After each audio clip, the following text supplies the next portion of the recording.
नमस्कार, बुलेटिन लेकर मैं हूं आपके साथ संदीप निरंजन। सरकार खबरों का रुख करते हैं। मुख्यमंत्री हेमंत सोरेन ने आज कांके रोड रांची स्थित मुख्यमंत्री आवासीय कार्यालय में वन, पर्यावरण एवं जलवायु परिवर्तन विभाग के अधिकारियों के साथ उच्च स्तरीय बैठक की। बैठक में मुख्यमंत्री ने अधिकारियों को जंगली हाथियों के हमलों को हर हाल में रोकने और आम जनमानस की जानमाल की सुरक्षा के लिए सख्त निर्देश दिए। मुख्यमंत्री ने वन विभाग के अधिकारियों से कहा कि हाथियों के हमले से एक भी इंसान की मौत नहीं हो, ये वन विभाग सुनिश्चित करे। मुख्यमंत्री ने अधिकारियों को निर्देश दिया कि वैसे प्रभावित क्षेत्र जहां हाथियों द्वारा लगातार जानमाल की क्षति पहुंचाई जा रही, वहां बचाव एवं सुरक्षा के लिए तत्काल प्रभावी कदम उठाए जाएं। मुख्यमंत्री हेमंत सोरेन ने हाथियों के बढ़ते हमलों पर गहरी चिंता व्यक्त करते हुए अधिकारियों से कहा कि पिछले कुछ दिनों में हाथियों के हमलों से बड़ी संख्या में कैजुअल्टी की सूचना प्राप्त हुई है। राज्य के रामगढ़, बोकारो, हजारीबाग, चाईबासा, जमशेदपुर, लोहरदगा, गुमला, दुमका आदि जिला में हाथियों के हमलों से पिछले कुल महीने में लगभग 27 लोगों की मृत्यु हुई है। ये गंभीर विषय है। मुख्यमंत्री ने वन विभाग के अधिकारियों से कहा कि जिन क्षेत्रों में हाथियों द्वारा जानमाल की हानि पहुंचाई जा रही है, उन क्षेत्रों के ग्रामीणों को विशेष तकनीकी प्रशिक्षण देकर एलिफेंट रेस्क्यू टीम तैयार की जाए।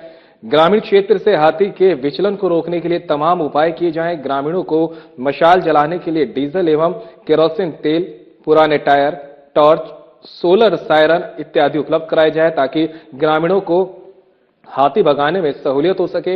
वन विभाग प्रभावित क्षेत्र के ग्रामीणों के साथ बेहतर समन्वय स्थापित कर जागरूकता अभियान और सुरक्षा के जरूरी उपाय करें। वहीं सीएम ने अधिकारियों से कहा कि झारखंड में बड़ी संख्या में हाथी विचलन करते हैं। जंगल के इलाकों से कुछ हाथी भटक कर ग्रामीण क्षेत्रों में पहुंच जाते हैं। फिर वन विभाग इन हाथियों से ग्रामीणों को सुरक्षित करने के लिए कोई बेहतर मैकेनिज्म क्यों तैयार नहीं कर पाया है। मुख्यमंत्री के समक्ष अधिकारियों ने कहा कि वन विभाग द्वारा जल्द हाथी रेस्क्यू हेतु एक बेहतर क्विक रिस्पॉन्सिबल मैकेनिज्म तैयार करने की योजना है। विभाग द्वारा 6 कुनखी हाथी मंगाए जा रहे हैं, जिनकी मदद से ट्रैकिंग सिस्टम में सहयोग मिल सकेगा। अधिकारियों ने कहा कि वन विभाग जल प्रभावित क्षेत्र के ग्रामीणों को एलिफेंट रेस्क्यू हेतु विशेष प्रशिक्षण देगी।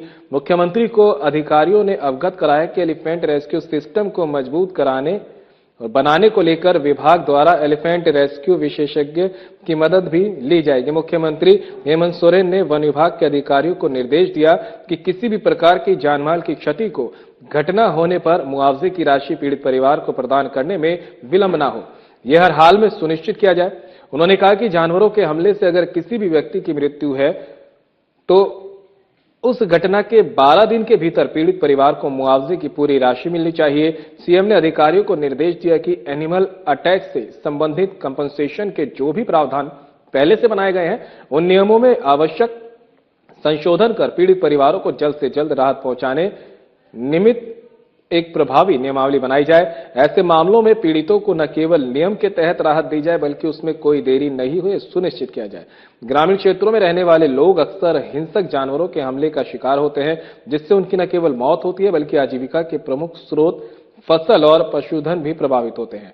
उन्होंने कहा कि वन्यजीव हमले से प्रभावित लोगों के साथ हमारी सरकार पूरी सहानुभूति रखती है और उन्हें न्याय संगत तरीके से कंपनसेशन और सहायता देने के लिए प्रतिबद्ध है।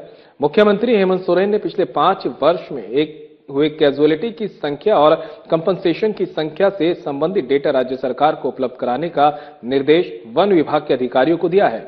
मुख्यमंत्री ने अधिकारियों को निर्देश दिया कि राज्य के भीतर सभी एलिफेंट कॉरिडोर की मैपिंग की जाए। मुख्यमंत्री हेमंत सोरेन ने कहा कि मानव हाथी संघर्ष जैसी घटनाओं पर हमारी सरकार संवेदनशील है। पीड़ितों को उचित एवं त्वरित राहत देने के लिए प्रतिबद्धता के साथ कार्य किए जाएं। मुख्यमंत्री ने अधिकारियों से कहा कि जानवरों के हमले से जीवन की क्षति, स्थायी दिव्यांगता, पशुधन संपत्ति और फसल नुकसान को गंभीरता से लेने की आवश्यकता है। जल्द से जल्द इन मामलों में मुआवजा राशि प्रदान किए जाने की व्यवस्था को मजबूत बनाएं। बैठक में मुख्यमंत्री हेमंत सोरेन ने वन विभाग के अधिकारियों से पिछले कुछ महीनों में हुए हाथी द्वारा हमले की घटनाओं पर विस्तृत जानकारी मांगी। वन विभाग के अधिकारियों ने मुख्यमंत्री को अवगत कराया कि हजारीबाग क्षेत्र में 5 हाथियों का झुंड है जो काफी एग्रेसिव है। मुख्यमंत्री के समक्ष वन विभाग के अधिकारियों ने कहा कि इन हाथियों के हमलों को रोकने के लिए 70 लोगों की टीम विभाग द्वारा लगाई गई है। वन विभाग हाथियों की एक्टिविटीज को दृष्टिगत रखते हुए अलर्ट मोड पर है। बैठक में राज्य के मुख्य सचिव अविनाश कुमार, पर्यावरण एवं जलवायु परिवर्तन विभाग के सचिव Abu Bakar Siddiqui, PCCF Sanjeev Kumar, PCCF Ravi Ranjan, CCF SR Natesh, RCF Hazaribagh RN Mishra, RCF Bokaro सहित अन्य अधिकारी उपस्थित रहे।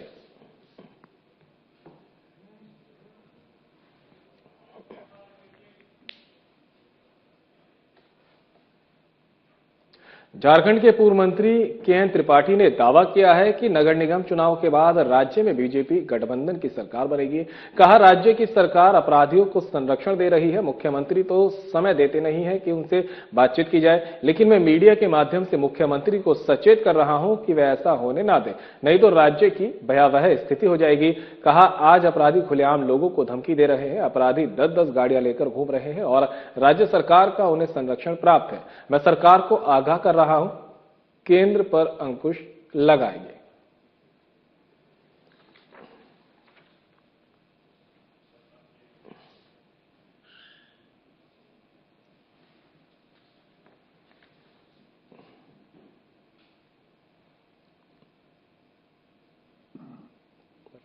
अभी होगा क्या, राजनीति में तो सवेरे कुछ होता है। लोगों की शिकायतें हैं कि भ्रष्टाचार चरम पर था, जिसके चलते न नालियां नहीं बनी, कहीं कहीं पानी घुटना तक जमा रहता है, पीने का पानी नहीं है। पानी लोग अभी भी शहर में कोयल नदी से जाकर लेके आ रहे हैं, चुआड़ी बना करके। पीने का पानी नहीं, लोग वाटर लॉगिंग है, सीवरेज सिस्टम नहीं बन पाया है, तो लोग परेशान हैं। 1130 करोड़ रुपए निकाल लिए गए और कोई काम दिखाई नहीं दे रहा है, काम हुआ नहीं। झारखंड के पूर्व मंत्री केएन त्रिपाठी के दिए गए बयान पर राजनीतिक गलियारों में हलचल तेज हो गई है। बता दें कि कांग्रेस के पूर्व मंत्री केएन त्रिपाठी ने दावा किया है कि नगर निगम चुनाव के बाद राज्य में बीजेपी गठबंधन की सरकार बनेगी। इसके साथ ही कहा कि राज्य की सरकार अपराधियों को संरक्षण दे रही है। मुख्यमंत्री तो समय देते नहीं है कि उनसे बातचीत की जाए, लेकिन मैं मीडिया के माध्यम से सीएम को सचेत कर रहा हूं कि वे ऐसा होने ना दे, नहीं तो राज्य की भयावह स्थिति हो जाएगी। कहा, आज अपराधी खुलेआम लोगों को धमकी दे रहे हैं, अपराधी 10-10 गाड़ियां लेकर घूम रहे हैं और राज्य सरकार का उन्हें संरक्षण प्राप्त है। कहा, मैं सरकार को आगाह कर रहा हूं, केंद्र पर अंकुश लगाइए। कांग्रेस प्रवक्ता राकेश सिन्हा ने कहा, पार्टी केएन त्रिपाठी के बयान से थोड़ी सी भी इत्तेफाक नहीं रखती है, जो उन्होंने किन परिस्थितियों में बयान दिया है, लेकिन इस सरकार में मजबूती के साथ विकासशील गठबंधन की सरकार के साथ है। वहीं उन्होंने कहा, झारखंड में गठबंधन की सरकार आगे भी रहेगी, लेकिन पार्टी ने उनके बयान से अपना पल्ला झाड़ लिया। वहीं बीजेपी के प्रवक्ता प्रतुल सहदेव ने कहा कि कांग्रेस को जब अपने अलायंस पार्टनर जेएमएम पर प्रेशर डालना पड़ता है या जेएमएम को कांग्रेस पर प्रेशर डालना होता है, तो दोनों एक दूसरे को डराने के लिए करते हैं। कांग्रेस के नेता केएन त्रिपाठी ने जो कुछ कहा है, उनकी बेटी चुनाव लड़ रही है और वहां से जेएमएम ने भी अपना प्रत्याशी घोषित किया। वोट बैंक को लेकर इस तरह के बयान देते हैं, लेकिन अब जेएमएम और बीजेपी को लेकर जो बात चल रही, अब नदी के दो किनारे की तरह हो गया है। अब हमारा आना संभव नहीं है, बीजेपी ने स्पष्ट कर दिया है।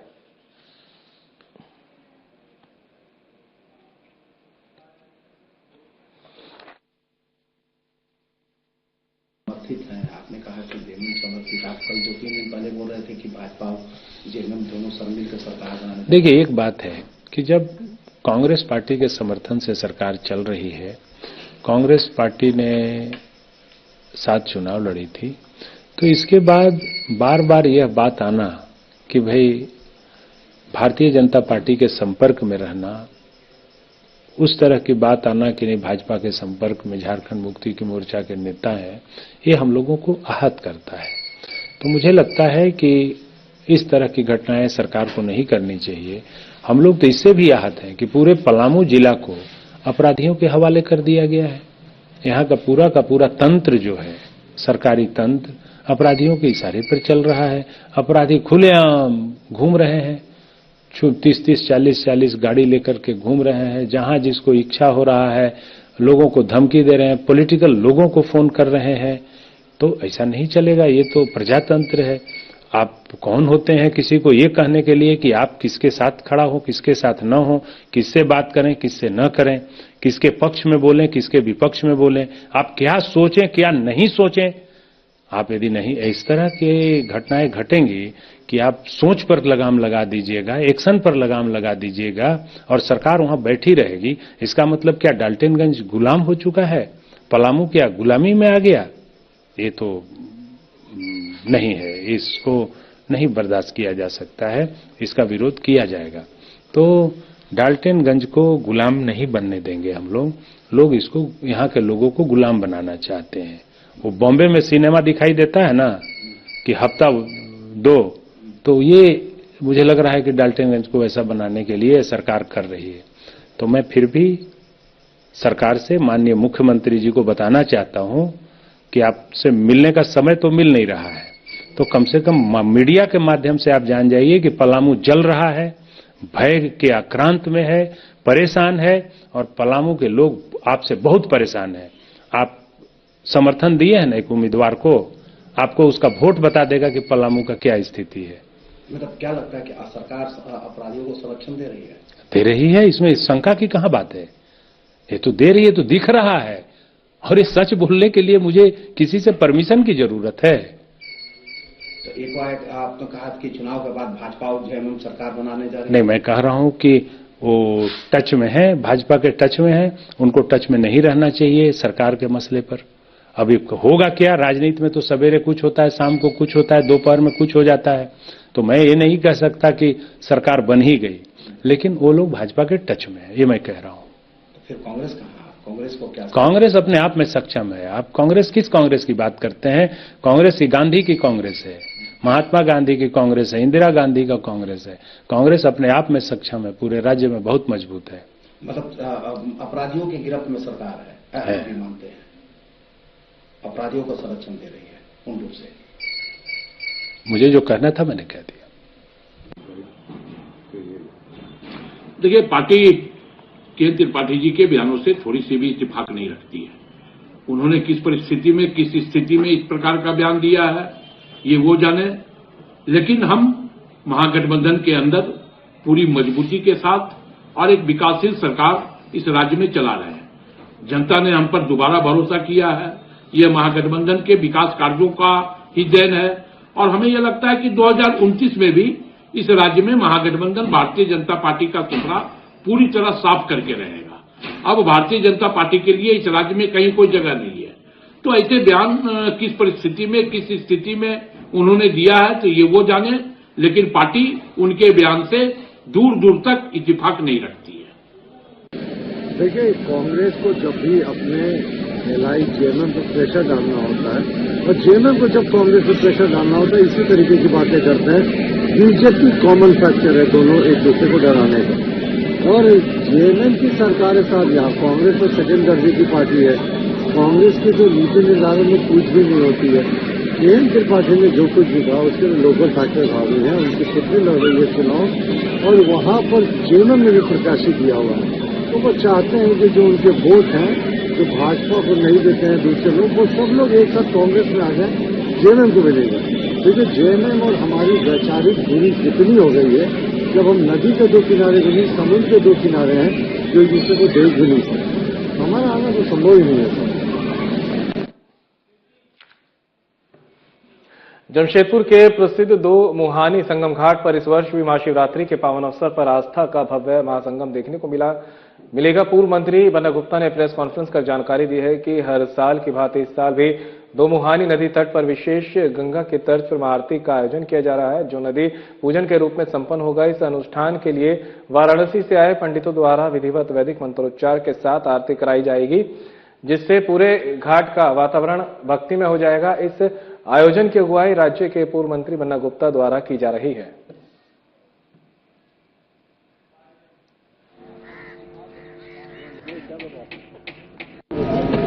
आप सभी प्रेस प्रतिनिधि साथियों का बहुत दिल की गहराइयों से आभार और धन्यवाद।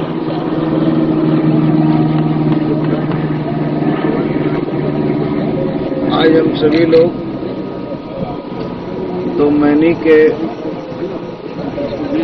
इस पवित्र संगम में बैठे हैं और महाशिवरात्रि के पावन अवसर पर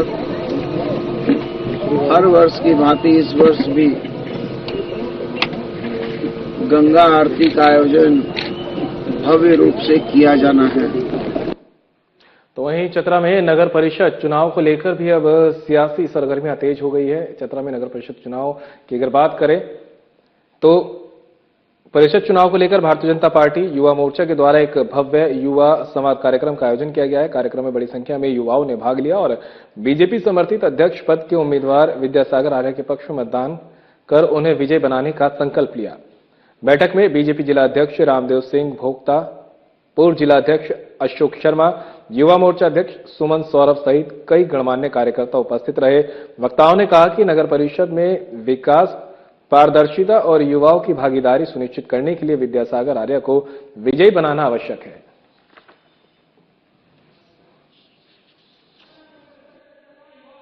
चतरा नगर परिषद के युवाओं का एक सम्मेलन था। पूरे 22 वार्ड से युवा इसमें भाग लिए थे और पूरे एक ही स्वर से उन्होंने भारतीय जनता पार्टी समर्थित उम्मीदवार श्री विद्यासागर आर्य जी को घन छाप में मुहर लगाने का संकल्प लिए। आखिर क्या है के माध्यम से जितने युवा आए थे वो अपने अपने वार्डों में जाके, अपने मोहल्ले में जाके ज्यादा से ज्यादा लोगों से जनसंपर्क करके और भारतीय जनता पार्टी समर्थित उम्मीदवार श्री विद्यासागर आर्य जी के पक्ष में वोट करने का इन्होंने संकल्प लिया।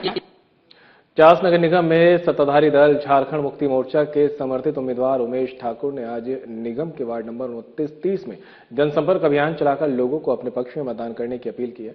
इस दौरान उमेश ठाकुर ने वार्ड की समस्या को भी जाना। वहीं लोगों ने कहा कि निगम में जिस तरह से विकास का काम होना चाहिए था वह नहीं हुआ है। नाली सड़क अपनी सफाई की स्थिति बदतर है। उमेश ठाकुर ने कहा कि भ्रमण के दौरान जिस तरह से समस्या देखने को मिल रही है, हम कह सकते हैं कि सिर्फ यहां भाषण और विकास के नाम पर लोगों को ठगने का काम किया गया है। उन्होंने लोगों को आश्वासन दिया कि अगर वे जीत कर मेयर बनते हैं तो साफ सफाई, नाली सड़क और स्ट्रीट लाइट पूरी तरह से दुरुस्त होगी। लोगों को कहीं भी रिश्वत देने की जरूरत नहीं पड़ेगी।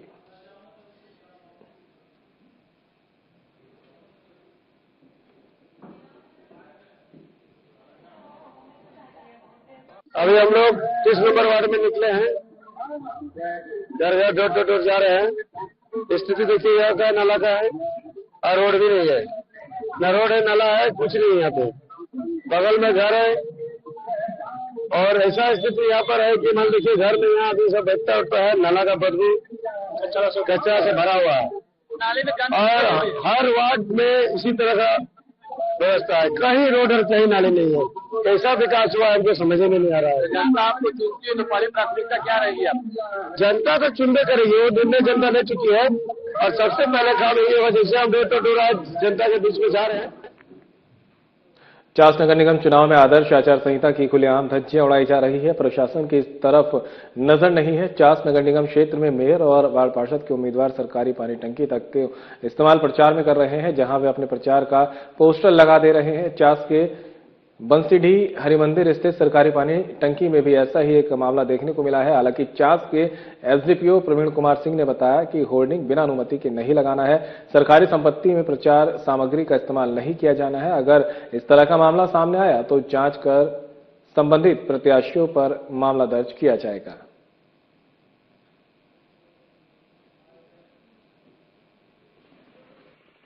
जिन नगर पालिका का जो होर्डिंग बोर्ड है उस पर नगर पालिका से परमिशन लेकर यदि लगाए हैं तो वो अनुमान्य है, लेकिन जो सरकारी बिल्डिंग है ऐसा है तो हम लोग उसकी जांच करेंगे, एफएसटी से जांच करा के कार्रवाई करेंगे। और जो भी प्राइवेट बिल्डिंग है उसमें उनसे लिखित सहमति से कर सकते हैं।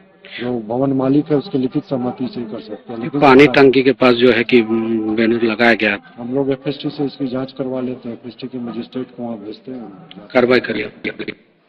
दुमका नगर परिषद की सरकार बनने को लेकर मुकाबला दिलचस्प होने जा रहा है। कुल अध्यक्ष पद के 19 उम्मीदवारों में एकमात्र बीजेपी समर्थित उम्मीदवार अमिता रक्षित ने आज अपना मैनिफेस्टो जारी करते हुए प्रेस वार्ता की बता दें कि महिला आरक्षित होने के कारण दुमका नगर परिषद में अब तक लगातार 3 बार महिलाओं ने परचम लगाया, जिसमें 2 बार अमिता रक्षित और 1 बार श्वेता झा का परचम लहराया।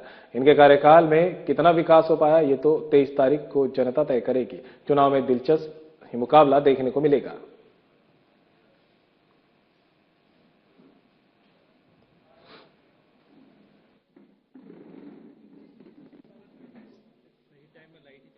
नहीं मिला है उन परिवारों को आवास देंगे और जो आवासहीन है उनको पुनः आवास का व्यवस्था करेंगे। वकालत खाने में पियाव शौचालय निर्माण करेंगे और संपूर्ण सफाई व्यवस्था दुरुस्त करेंगे। और बहुत सारे एजेंडा है जो मेरा ब्रेन में है, उसको जैसे जैसे जाएंगे उसे काम करेंगे। और दुमका का प्रबुद्धजन एवं युवाओं के साथ बीच बीच में बैठक करेंगे। चास नगर निगम चुनाव में मेयर पद पर खड़े डॉक्टर विकास पांडे को एनसीपी अजित पवार गुट का समर्थन मिल गया है। अजित पवार गुट के झारखंड प्रदेश अध्यक्ष सच्चिदानंद सिंह ने प्रत्याशी डॉक्टर विकास पांडे के समक्ष नैतिक समर्थन देने की घोषणा की है। सच्चिदानंद ने बताया कि डॉक्टर विकास पांडे स्वच्छ होकर पढ़े लिखे उम्मीदवार हैं। इनकी कार्यकुशलता और उनके व्यवहार को देखते हुए पार्टी ने निर्णय लिया है। हमें उम्मीद है कि हमारे समर्थन से उनकी जीत होगी और नगर निगम में विकास कार्यों को आगे बढ़ाने का काम करेंगे। अजीत गुट के अल्पसंख्यक विभाग के प्रदेश अध्यक्ष ने कहा, 5 साल बेमिसाल का नारा देने वाले पूर्व मेयर ने भ्रष्टाचार की इमारत खड़ी कर दी है। पिछली बार समर्थन किया था जिसका पछतावा आज हो रहा है। प्रत्याशी डॉक्टर विकास पांडे ने कहा कि मुझे जनता और बुजुर्गों का आशीर्वाद मिल रहा है। मुझे उम्मीद है कि 35 वार्ड के सभी लोगों के बीच में सीधा संवाद करूंगा और लोगों से आशीर्वाद लूं ताकि समस्याओं को सुनकर उनका समाधान कर सकूं।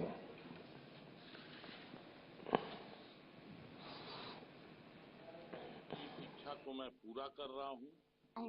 मेरे नजर में हर आशीर्वाद को फायदे और नुकसान के नजर से नहीं देखना चाहिए। फायदा मुझे मेरे कार्य ही दिलवाएंगे। बुजुर्गों का आशीर्वाद मुझे आगे बढ़ने के लिए प्रेरणा देता है। जन समर्थन अपार मिल रहा है। लोगों की इच्छा थी कि मैं उनसे व्यक्तिगत रूप में मिलूं और उनकी इस इच्छा को मैं पूरा कर रहा हूं। सबसे पहले तो मैं पार्टी के आला कमान का जो निर्देश आया आज कि डॉक्टर विकास पांडे जी जो कि एक सामाजिक व्यक्ति हैं और इतने बड़ा हॉस्पिटल के डॉक्टर खुद हैं और लोगों के बीच एक अच्छी पहचान है इनकी, और पार्टी का आला कमान का आदेश का पालन करते हुए आज हम यहाँ उपस्थित हुए। माननीय प्रदेश अध्यक्ष जी हमारे यहाँ उपस्थित है और मैं ये भी बता देना चाहता हूँ कि 5 साल चास बेमिसाल जो आप लोग बोल रहे हैं और बार बार क्वेश्चन कर रहे हैं, मैं इस मिट्टी में मैं जन्म लिया हूँ। मैंने उस आदमी को देखा है। मैंने उस पूर्व महापौर का शख्स का मैंने अगले बार समर्थन किया था। पार्टी के आला कमान के निर्देशानुसार राष्ट्रवादी कांग्रेस पार्टी झारखंड प्रदेश बोकारो सहित डॉक्टर विकास पांडे को तन मन धन से समर्थन देने का फैसला दिया। आज से हमारे पार्टी के जितने भी बोकारो के कार्यकर्ता एवं पदाधिकारी हैं, डॉक्टर विकास पांडे के चुनाव चिन्ह मिर्ची छाप के लिए चास नगर निगम क्षेत्र के जनता से वोट मांगने का काम करेंगे। जमशेद श्रीवास्तव ने बीजेपी पार्टी से इस्तीफा दिया। बीजेपी के संगठन मंत्री करमवीर सिंह ने कहा कि पिछले कई वर्षों से मैं बीजेपी का सच्चा सिपाही हूं और आज मेरी पत्नी को जब मानगो नगर निगम चुनाव में मेयर पद के लिए खड़ा किया तो बीजेपी ने मुझे कारण बताओ नोटिस भेजा। इसलिए मैं आज मीडिया के सामने बीजेपी पार्टी के सभी पदों से इस्तीफा दे रहा हूं। साथ ही उन्होंने कई गंभीर आरोप भी पार्टी के नेताओं पर लगाए।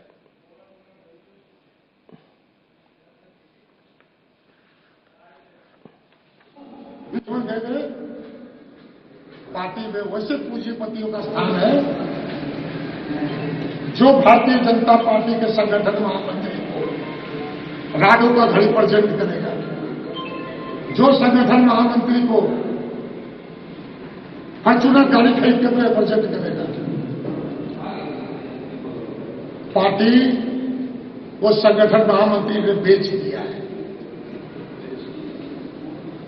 अब पार्टी में निष्ठावान कार्यकर्ताओं को आज भी भारतीय जनता पार्टी के कारण ऐसा नहीं मैं भारतीय जनता पार्टी से इस्तीफा दे रहा हूं। मैं ये भी प्रण करता हूं आज के बाद किसी राजनीतिक दल में ज्वाइन नहीं करूंगा। शिवरात्रि महोत्सव की पूर्व संध्या पर देवलेश्वर धाम का वातावरण भक्तिमय हो गया। वर्षों पुरानी मैथिली परंपरा के तहत शिव विवाह से एक दिन पहले शनिवार को बाबा के दरबार में सगनौती अनुष्ठान से श्रृंगार पूजा धूमधाम से संपन्न हुई। सुबह से महिलाओं ने मैथिली गीत संगीत के साथ रस्म अदायगी शुरू की, जिससे पूरा परिसर शिव में मुद्रा में डूब गया। निर्धारित विधि से पवित्र लावा कासा भूजा गया। भोलेनाथ का भव्य श्रृंगार रंग बिरंगे फूलों, बेलपत्र, समीपत्र और अंगवस्त्रों से किया गया। पूजा अर्चना के क्रम में भगवान शिव, मां पार्वती, राम जानकी, गणेश, बजरंगबली, राधा गोविंद, विपद तारिणी तथा धामेश्वर महादेव को खीर प्रसाद अर्पित किया गया।